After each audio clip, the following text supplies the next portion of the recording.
Esse evento faz parte das comemorações de 40 anos da pós-graduação aqui do IMS. Desde o início do ano a gente vem fazendo várias atividades, essa é mais uma delas.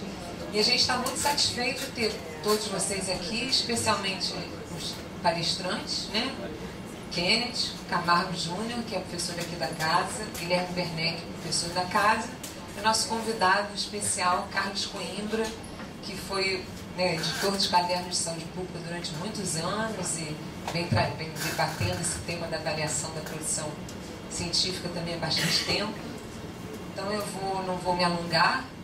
Acho que é um tema super relevante, que não é preocupação só aqui no Brasil, no mundo inteiro está se discutindo como avaliar a ciência, como avaliar o impacto da produção, como avaliar o impacto da ciência. Eu acho que a gente vai ter uma excelente oportunidade para ouvir colegas que vêm se preocupando não só com a discussão mais teórica, filosófica, mas também com a discussão mais operacional, né? Como viabilizar a avaliação de pesquisadores, de programas de pós-graduação e da ciência como um todo. Eu acho que o momento é muito oportuno, porque temos aqui alguns coordenadores de programas de pós-graduação e a gente está num desafio imenso, que é mostrar a cara dos nossos programas até segunda-feira com uma nova plataforma de coleta de dados, que é uma loucura, né? Enfim, e a questão da viabilidade, eu acho que tem que passar por essa discussão, né? Como implementar um sistema que seja sensível, específico, mas também prático, né? Enfim, então a gente combinou aqui mudar um pouquinho a ordem das apresentações. A gente vai começar com o Kenneth, depois o Carlos e depois o Guilherme. Obrigado, Cláudia. Eu não vou agradecer os organizadores porque eu participei da organização. Eu queria agradecer a presença de todos e todas, e particularmente do Guilherme e mais ainda do Carlos, né, por ter atendido prontamente o convite que a gente fez. Antes de começar a falar, para quem não me conhece, né, como já falou, eu sou professor aqui do IMS. Por que eu estou falando desse assunto? A minha linha de pesquisa já tem bastante tempo, né, desde a época do mestrado, tem sido a discussão da ciência, dos estudos sociais da ciência. Além disso, por circunstâncias de carreira, eu já participei duas vezes da avaliação trienal da CAP, já participei no CA do CNPq, então é alguma coisa e sou editor, né, de uma revista, editora associadora, então tem várias inserções nessa discussão que tem me trazido muita preocupação com coisas que eu tenho visto ao longo do tempo. Eu vou tentar compartilhar alguma delas com vocês, né. A primeira é a gente perceber que a gente, sem se dar conta, a gente acabou fazendo uma série de deslizamentos em que o final dele se afastou bastante do início. O ponto de partida, e me parece que dificilmente alguém iria discordar disso, é que todo pesquisador deve publicar regularmente texto de boa qualidade. Isso faz parte, essa é uma coisa que a gente não abre mão, né? Quer dizer, a publicação é uma parte integral da ciência, e a avaliação do que a gente faz, particularmente num país como o Brasil, onde a quase totalidade da pesquisa científica é financiada por fundos públicos, isso é fundamental, a gente não abre mão disso. A questão é se o que está sendo feito, de fato, não só está avaliando alguma coisa, mas as consequências imprevistas que isso está gerando, que eu vou falar um pouco mais à frente.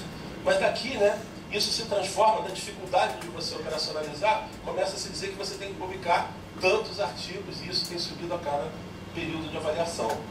E aí o texto de boa qualidade, como eu não consigo avaliar, começa a ser dito que a gente tem que publicar em revista de boa qualidade, um livro de boa qualidade. E isso acaba sendo traduzido para o veículo de um indicador biométrico, seja lá qual que for. Né? Quer dizer, então daquela coisa original, que era pouco controversa, a gente transformou em alguma coisa que, do meu ponto de vista, é radicalmente diferente. E aí, eu acho que é fundamental uma discussão que já está acontecendo no mundo inteiro, a gente ter clareza que citação não é sinônimo de qualidade. Qualquer medida de citação não é uma forma de avaliação de qualidade, nisso eu sou bastante radical. Tem gente que é pior do que eu, vocês vão ver. Isso é de um artigo que saiu recentemente, mais ou menos recentemente, na Fora, que ele chama a atenção disso. A gente não tem nenhuma definição, a não ser que a gente caia na tautologia, de dizer que o impacto é a citação, daí eu posso usar a citação para medir impacto, que evidentemente não definiu nada. Né? O processo de citação, o estudo da citação, mostra que ele é fortemente contextual e relativo, que eu não posso dizer que em todas as circunstâncias em que uma pessoa cita, a mesma coisa está acontecendo. O mesmo autor fazendo citação em momentos diferentes, no mesmo texto, vai estar fazendo citação por razões bastante diversas umas das outras. Esses autores que estudaram com bastante detalhe o volume grande de citações dentro de texto encontraram um número considerável de citações erradas. Dizer que fulano falou tal coisa, ou não foi fulano que falou, o que o fulano falou é relativamente diferente do que estava sendo dito.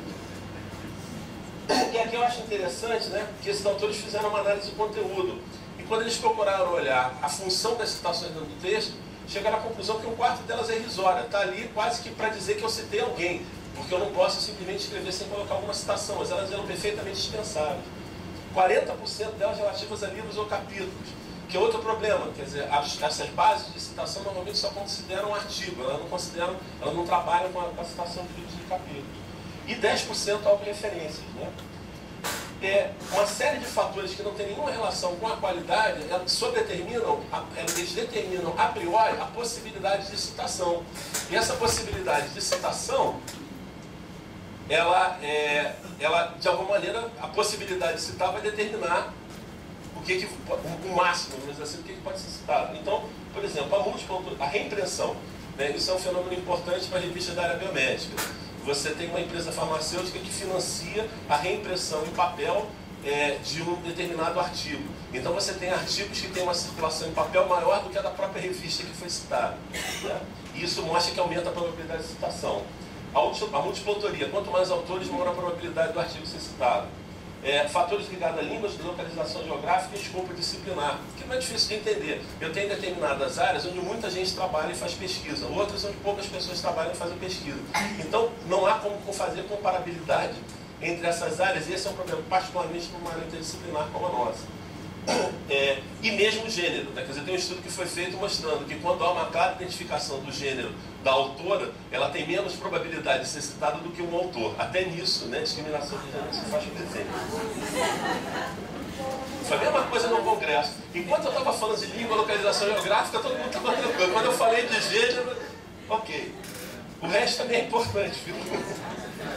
Os indicadores, todos eles, são muito sensíveis à distorção por outliers, né? Quer dizer, na verdade, e aí estudo matemático mostrando que menos de 15% dos artigos publicados respondem por 80% ou mais do indicador bibliométrico, seja lá qual for, né? E isso aqui, em particular, eu acho que é fundamental, porque esse artigo saiu de um position paper da Associação de Matemáticos e Estatísticos dos Estados Unidos, se colocando contra formalmente a utilização como vem sendo feita desses indicadores. Eles chamam atenção para quem gosta de falar que o número é objetivo, né? Isso é um matemático falando. Né? O que significam as citações? Então ele fala, você coleta uma série de números, analisa, etc, etc. Mas você não responde a questão fundamental, né? É que é a interpretação das estatísticas que leva à avaliação. E a interpretação baseia-se no significado das citações, o que é bastante subjetivo. Não é difícil a gente entender isso, quer dizer, todo o processo é marcado pela subjetividade. Quando você manda uma coisa para uma revista, né, quer dizer, vai ter a subjetividade do editor se manda ou não para os revisores. Tem a subjetividade dos revisores ao avaliar o artigo. Tem exemplo de artigo que eu publiquei, se você olha os pareceres, parece que são coisas completamente diferentes, não estão falando do mesmo artigo, em coisas supostamente objetivas, assim, tipo, o inglês é uma droga, o inglês é ótimo, né, quer dizer, assim, o mesmo artigo. E aí depois, quer dizer, você vai ter, quando o artigo é publicado, a subjetividade de alguém que escolhe ele para ser citado. Então, achar que essas subjetividades todas desaparecem porque eu compilei um número, é uma aposta, do ponto de vista filosófico, um ponto complicado, né? Então, tem havido uma série de propostas bastante radicais de abandono desses indicadores como forma de avaliação. O RAF, né, que é o Research Excellence Framework, é um exercício de avaliação muito parecido com o que a gente faz, né? Só que para grupos de pesquisa no Reino Unido, ele determina os recursos que vão ser atribuídos a cada grupo. E eles colocaram isso. Nenhum subcomitê falava de ranqueamentos, listas ou fatores de impacto de revistas, ou da percepção da relevância da editora na avaliação da produção da pesquisa, né? E da mesma forma, no ano passado, um grupo de pesquisadores publicou a Declaration on Research Assessment, né, DORA, que é um manifesto, que está aberto para adesão, eu acho que ainda, onde dizem isso: não utilizem métricas baseadas em revistas como o Journal Impact Factors como medida substituta da qualidade de artigos de pesquisa individuais, né? E aí, Bruce Alberts, que é o editor da Science, chamando atenção para isso, né? Que é o sistema que é utilizado nos Estados Unidos, que você separa os 5 trabalhos mais importantes, né? E aí você vai ler esses artigos. Se você tem uma carga, um número enorme de artigos, a única coisa que você pode fazer é contar e ver onde eles foram publicados. Mas se você trabalha com um conjunto restrito, existe a possibilidade de fato avaliar aquilo que está sendo produzido. Se todo mundo tem feito essa crítica tão radical, tão contundente assim, não são poucas, eu estou dando alguns exemplos. Se vocês fizerem uma busca biográfica em qualquer lugar, a quantidade de crítica que existe em relação a esses indicadores não é pequena, e ela se avoluma a cada instante. Aí cabe a pergunta, por que a gente continua usando isso? Né? Casadevall e Funk são dois autores que têm trabalhado muito de forma bastante crítica, eu vou mostrar um outro trabalho deles daqui a pouco. Eles são bastante radicais, eu acho que em parte eles têm razão. Né? Essa mania, né, que ele chama do fator de impacto, está causando distorções na forma como a ciência é feita, e ele conclui que ela é mantida porque beneficia desproporcionalmente certos elementos do empreendimento científico, incluindo alguns cientistas bem estabelecidos, revistas e interesses administrativos e econômicos, diria eu. Né? É um aspecto que a gente não pode perder de vista. Eu tinha falado da questão da reimpressão. A reimpressão representa a parte significativa do faturamento das revistas médicas. Isso tem uma importância para a gente, porque uma série de revistas que estão incluídas no quadro da saúde coletiva são revistas médicas, que acabam puxando para cima, né, e distorcendo toda a questão, porque você tem aquela história que só 10%, né, pode estar no A1, aí você tem um monte de revista clínica no A1 e isso tira espaço de revistas que seriam propriamente da nossa área. Você tem 3 conglomerados, né, tem diferenças, dependendo de que olha, mas assim, de qualquer maneira, essa é uma questão importante. No caso, a Riddle, Elsevier, Spring e Wiley respondem por mais de 40% do total de periódicos existentes. Né? Você tem muitos publishers, né, muitas editoras que publicam revistas e tem muitas revistas, mas você tem poucos publishers que publicam as revistas que são verdadeiramente significativas e importantes para as várias áreas. E um resultado disso, econômico, é que o gasto das bibliotecas associadas com a aquisição de periódicos, nesse período de 87 a 2004, sofreu um acréscimo de 273% assim, em dólar. Não tem inflação de lugar nenhum que justifique isso. Essa posição de oligopólio que essas empresas têm permite a elas ditar uma série de normas no mercado. Entre elas, uma prática que já foi considerada ilegal nos Estados Unidos e não sei se continua acontecendo, ela seria considerada um tipo de cartel, que é o bundling, né? Que é assim, você quer assinar a revista A, ok, mas você vai ter que levar junto a revista C e a D. Que ninguém quer a revista C e D, mas aí vai, né, quer dizer, aí acaba encarecendo o custo. Várias universidades americanas têm denunciado essa questão, isso, a forma que está se tentando reverter isso é via acesso aberto. Se vocês quiserem, depois a gente entra na discussão, também tem uma série de outros problemas, infelizmente. Eu acho que do ponto de vista teológico é fantástico o acesso aberto, mas quando você tem um acesso aberto PRIM, que é o que você paga para publicar, você de novo cria uma série de discriminações a priori sobre quem consegue publicar o que é onde. Né? E aí você tem isso, né? Quer dizer, observando que assim, o trabalho de autores é gratuito, o trabalho de revisores é gratuito, o trabalho dos editores, se não é gratuito, na maior parte das vezes quando não é gratuito, é um valor simbólico que é pago, né? E as empresas faturam bastante com a assinatura das suas revistas. Né? Esse jornalista, George Monbiot, um jornalista investigativo britânico, tem uma coluna regular no Guardian, ele vai chamar a atenção disso, né? Que isso é puro capitalismo rentista. Você monopoliza um recurso público e aí cobra tarifas exorbitantes para utilizá-lo. Um outro termo para isso é parasitismo econômico. Né? Aí vocês vão dizer, não, o Monbiot é um radical de esquerda, né? Quer dizer, assim, afinal de contas, isso aqui é uma sociedade capitalista, ok. Então vamos ver o que o Deutsche Bank fala sobre o mesmo tema. Eles falam que a Riddle Elsevier, né? Quer dizer, se o processo que eles fazem fosse realmente tão complexo, custoso e com valor agregado como eles protestam, margens de 40% não seriam disponíveis. Só para a gente ter uma ideia, a gente tem aqui várias indústrias, a lucratividade das empresas, né? E a gente vai ver que a lucratividade maior, com exceção da Apple, que eu não vou comentar para não ferir suscetibilidade, é de empresas de publicação. A Wiley lá em cima com 40%, a Elsevier com 36%. A Rio Tinto, que é uma empresa de mineração, tem uma rentabilidade de 23%. A BMW, que fabrica automóvel, tem de 12%. Né? Você vê a escala de diferença. É um grande negócio. Se você consegue emplacar algumas revistas, é um grande negócio.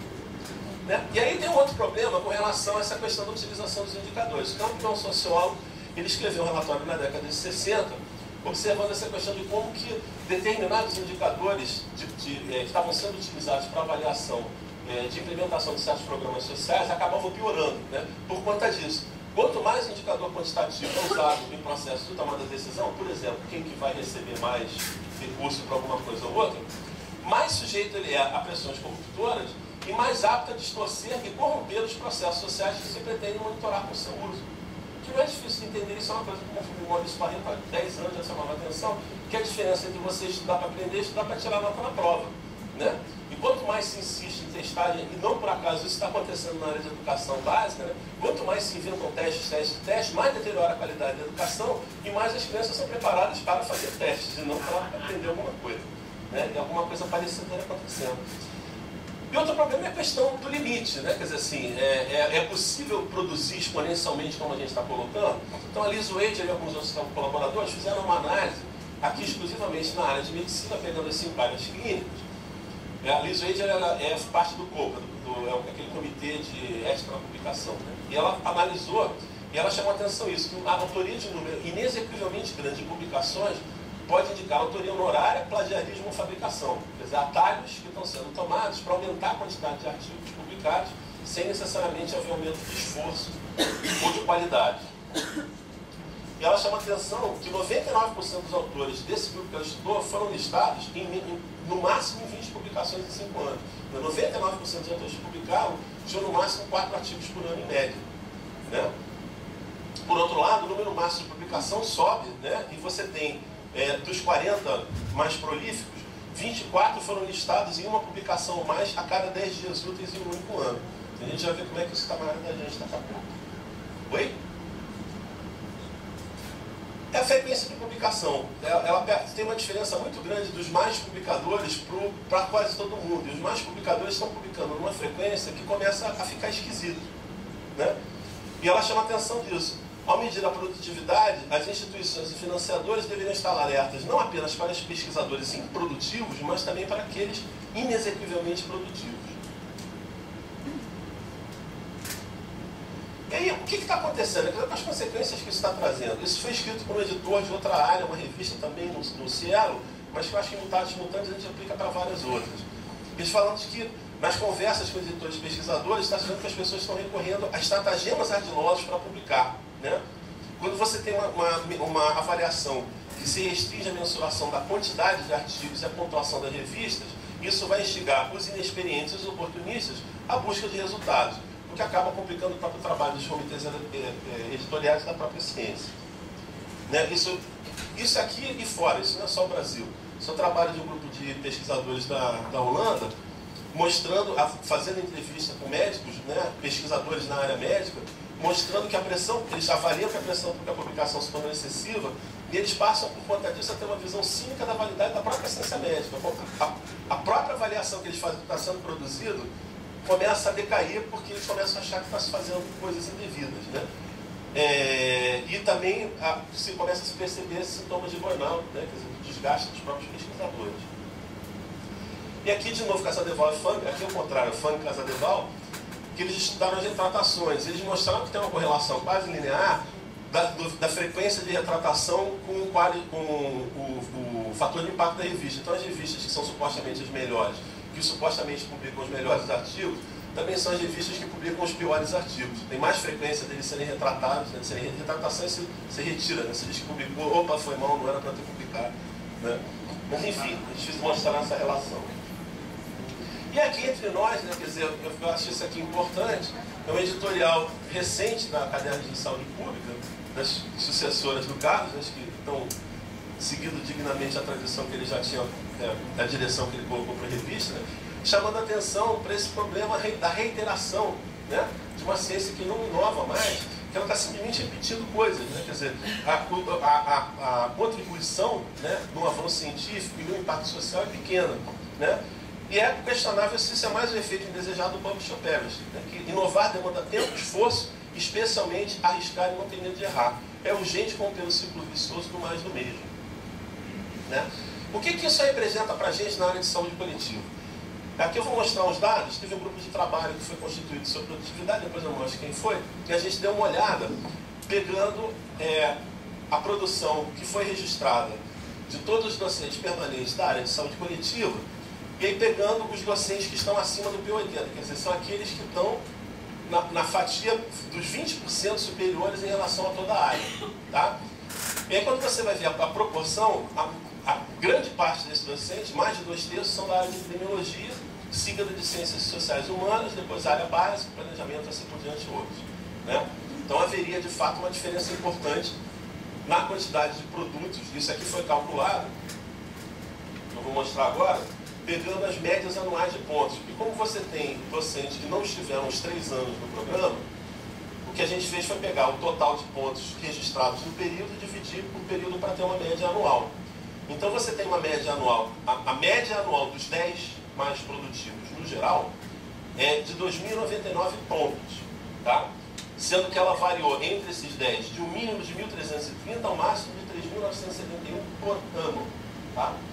Enquanto que na área de ciências sociais é muito mais baixa, né? Praticamente aqui um terço. A média é 684, a mediana é 605, mas com uma variação menor, né? Vocês verem que o desvio padrão é menor e a variação entre máximo e mínimo também ficou em parâmetros muito menores. Então, comparando aqui os 10 mais publicadores, independente da área que eles são, e com a área que é a segunda na colocação anterior, que seria de ciências sociais humanas, mostrando essa grande diferença, né? Agora, essa é uma comparação razoável, né? Quando a gente faz uma avaliação dessas, ali o sujeito está falando assim: para uma seleção justa, todo mundo tem que fazer o mesmo teste, né? Por favor, subam naquela árvore. E, entre eles tem um peixinho dentro de um aquário, né? Vai ter uma certa dificuldade para fazer. O elefante pode baixar a árvore, subir em cima, né? Pode quebrar, subir em cima. O elefante não me preocupa muito. Enfim. E aí a gente sabe que existem diferenças importantes. Eu vou falar aqui só de uma única coisa. Foi o trabalho que eu fiz com outros colegas, inclusive a Rose. A gente analisou a produção de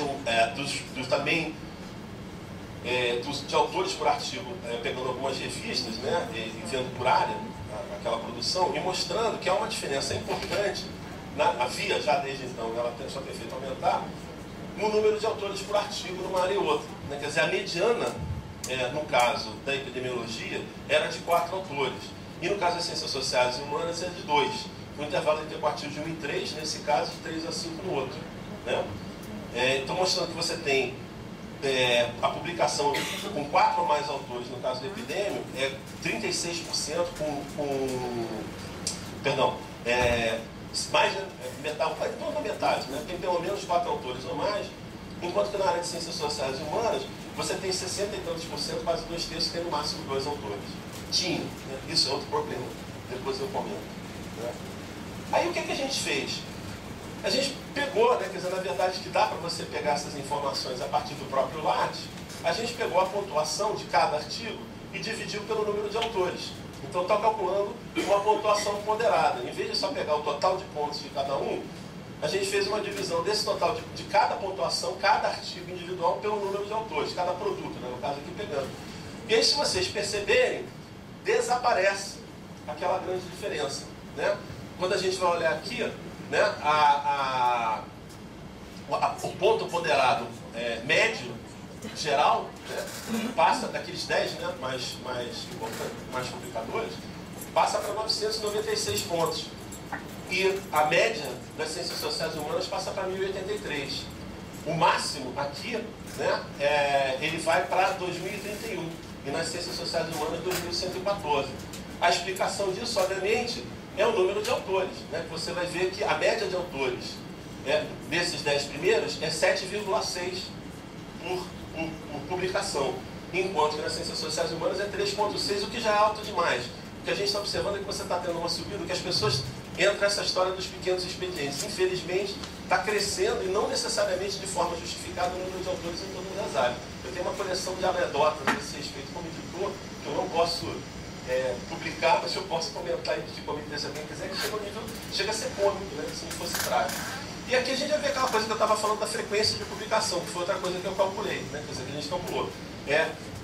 Se você dividisse aquela publicação toda pelo período que foi publicado, e fosse regularmente, qual é o intervalo que você teria que ter entre uma publicação e outra para alcançar aquele nível. Aí você vai ver, né, que nos 10 primeiros, a frequência de publicação média é de um artigo a cada 16,7 semanas, enquanto que na área de ciências sociais humanas é de 30,4, sendo que o mínimo é de um artigo a 7,2 dias, quer dizer, praticamente um artigo por semana. Sim, me parece que isso é um tanto feio, não sei, eu tenho dificuldade de imaginar alguém fazendo um artigo por semana, mesmo em cooperação, né? Então isso aqui seria uma mostrando, né, quer dizer, como é que tem problemas nessas comparações diretas. E a conclusão que eu tiro disso, né, espero ter demonstrado alguns elementos para ela, é que esses processos, né, tanto de avaliação, tanto de pesquisadores quanto de programas, tem, pelo efeito indutor que tem, que é óbvio, né, você vai tentar se conformar aquilo que vai te dar a maior distinção, recurso, etc, etc. Eles têm estimulado o incremento exponencial na publicação científica, que se tornou contraproducente para a própria ciência, porque concentra a publicação em alguns veículos, cria incentivos que ameaçam a integridade da pesquisa, né? Quando você começa a ter esses atalhos éticos discutíveis, né? De você aumentar a sua frequência de publicação, mas mesmo quando isso acontece, é a história do mais do mesmo, a própria qualidade passa a ser comprometida. Eu acho que isso é tão mais grave, né? Para usar a metáfora da agulha dos palheiros, a gente não está produzindo mais agulha, a gente está produzindo mais palheiro.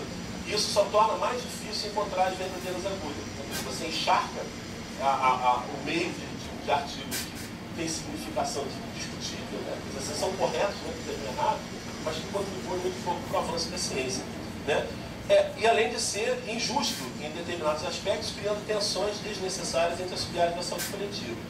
Então, em função disso, discussões internas aqui, algumas coisas estão na minha cabeça, ele está fazendo algumas propostas. É claro que você pode pensar em termos de longo prazo e reformas radicais, mas a gente sabe que isso não vai acontecer tão cedo, né? De pequenas sugestões de reformas incrementais que seriam execuíveis no nível dos vários, tanto CNPq, CAPES, FAPES e mesmo nos processos internos das instituições, que seriam, em primeiro lugar, a revisão do quadro do conjunto de revistas estratégicas da área.